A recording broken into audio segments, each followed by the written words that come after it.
Chapter 3, circumstances in which mitigate the criminal liability. Article 13, mitigating circumstances. That the following are mitigating circumstances. First, those mentioned in the preceding chart, when all the requisite necessary to justify or to exempt from criminal liability in the respective cases are not attendant. 2. That the offender is under 18 years of age or over 70 years. In the case of minor, shall be proceeded against in the accordance with the provision of Article 80.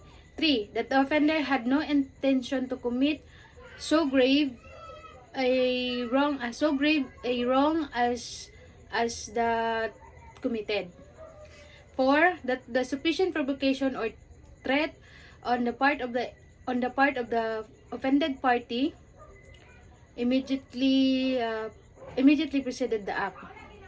5.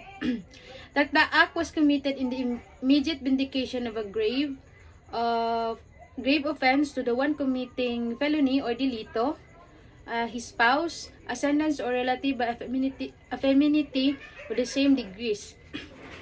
6. That having acted upon the impulse so power as naturally to have produced the passion or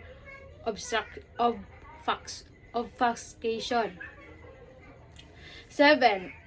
That the offender had voluntarily surrendered himself to a person's authority or agent, or he had voluntarily confessed his guilt before the court prior the presentation of the evidence of the prosecution. And 7. That the offender is deaf and dumb, blind, or otherwise suffering from physical defect, or otherwise suffering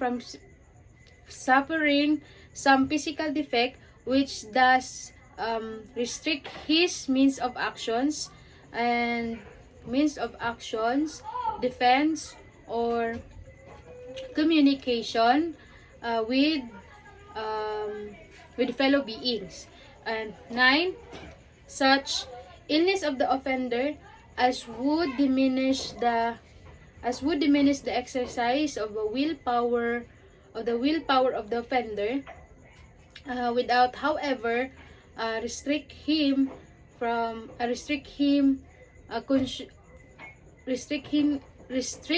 of the consciousness of his act. And lastly, 10.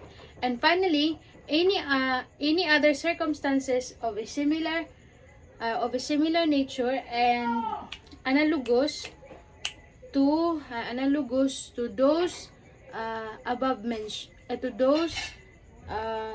those above must be mentioned.